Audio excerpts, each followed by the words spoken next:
Now let's look at the negative numbers, because the negative numbers are quite important for the following concept, which is elasticity.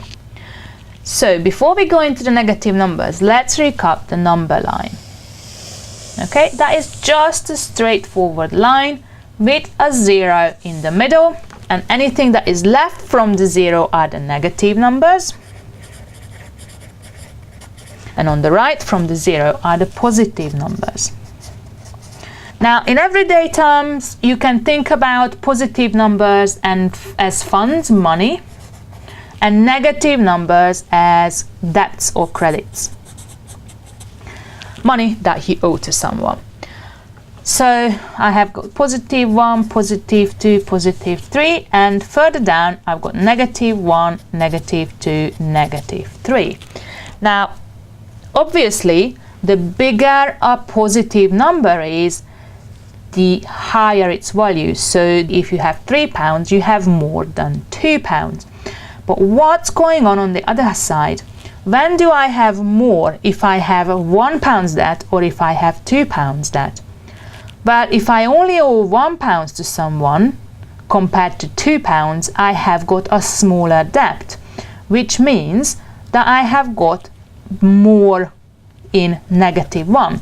So when I'm comparing the numbers, the negative numbers, the closer they are to 0, the higher their value is.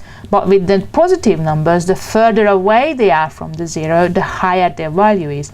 And that is simply coming from the fact that as you're going from left to right on the number line, the values of the numbers are increasing.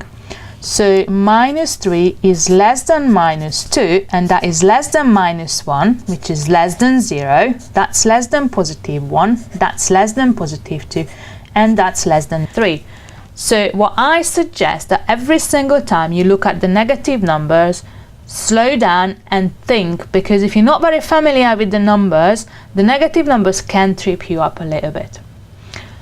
So let's look at this number sequence. I've got 6.7, then the next one is -1.3, then 0.25, then -1.07, then 6.77, and then I've got -0.25. So the question is here, how can we order these numbers into increasing order? So obviously when I'm looking at the number line, the negative numbers are smaller, they represent lesser values than the positive numbers. So obviously one of the negative numbers will be the smallest. These are the negative numbers. So these will be the smallest, and the positive numbers will be the biggest. So out of these negative numbers, which is the smallest? Or rephrasing the question, when do I owe the most? When I owe these amounts. So when I owe £1.30, do I owe more than less than when I owe £1.07? Well, £1.30 is a bigger amount than £1.07, so -1.3 is the smallest of all of these numbers. Then the next one is -1.07, and the biggest of the negative numbers is the -0.25. There are no more negative numbers, so what I need to look at now is, these are the positive numbers. Which one of the smallest out of these three? Well, 670 or 677 are quite big amounts, so therefore the 0.25 is the smallest. But which one is bigger out of these two? Well, if I've got £6.70 or if I got £6.77, the difference is not huge, but still the 677 is the highest of them all. So the next one up in the order will be 6.7, and then comes the 6.77.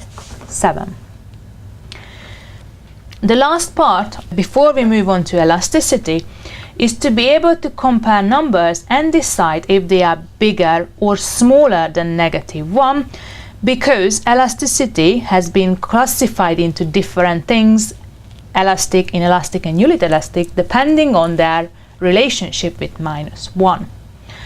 So when I want to compare numbers, if they're bigger or smaller than -1, this is -1 here in the number line. Anything that is on the left of -1, that will be smaller, and anything that is bigger than -1 will be on the right side of -1, so these ones are bigger. So let's look at these individual numbers. I'm going to put in another number here, 0, and probably +1. Could be quite useful to see on the number line as well.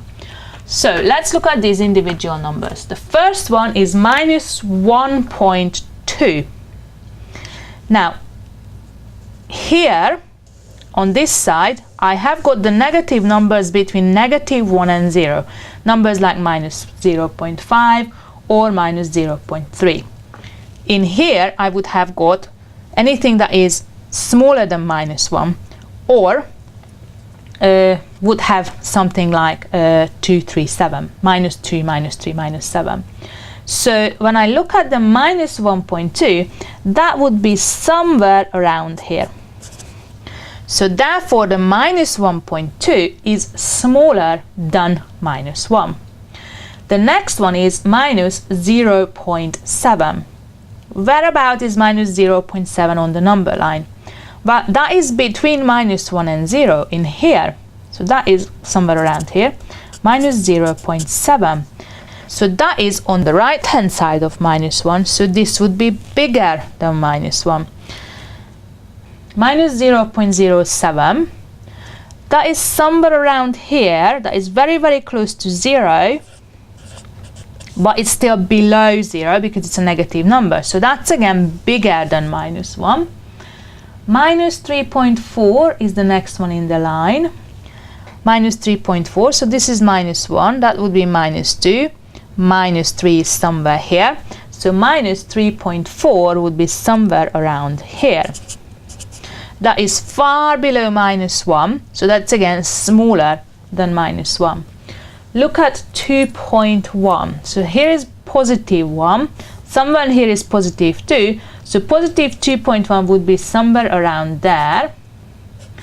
Now, any positive number will always be bigger than -1, so anytime you see a positive number, you can straight away say that yes, this is bigger than -1. So that's true for 1.2 as well, which would be somewhere around here on the number line. And the last number to look at is -3. So -3 would be somewhere around here, and that is still smaller than -1. But how do we show this using the symbols for smaller and bigger? So I'm just going to pick up a few of them. So -1.2 is less than -1, but -0.7 is bigger than -1. 1.2 is also bigger than -1, and -3.4 is smaller than -1. So be aware of that, the way of the bigger or smaller than symbols. One way that I can remember is that the symbol is always open towards the bigger amount. So it doesn't matter which way you're placing them, make sure that it always opens towards the bigger amount. And obviously, if you only owe £1, you have got a higher value, you have got a bigger wealth than if you owe £3.40.